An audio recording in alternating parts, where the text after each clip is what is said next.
कूर्म अवतार कथा। एकदा देव आणि दैत्यांनी ठरवलं की क्षीरसागराचं मंथन करावं, जेणेकरून अमृत मिळेल.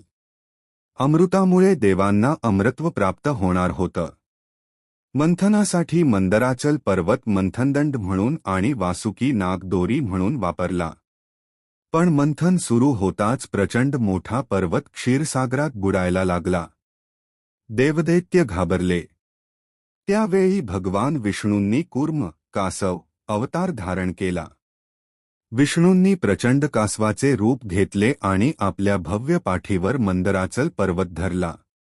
त्यामुळे पर्वत स्थिर राहिला आणि मंथन सुरू राहू शकलं.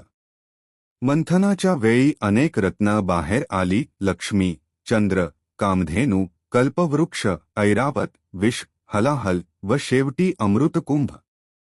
शिवाने विषप्राशन करून जग वाचवलं आणि अमृत देवांना मिळालं. या प्रकारे कूर्म अवतारामुळे समुद्रमंथन यशस्वी झालं आणि सृष्टीचे संतुलन राखले गेले. कूर्म अवतार हा धैर्य, आधार आणि स्थैर्याचा प्रतीक मानला जातो.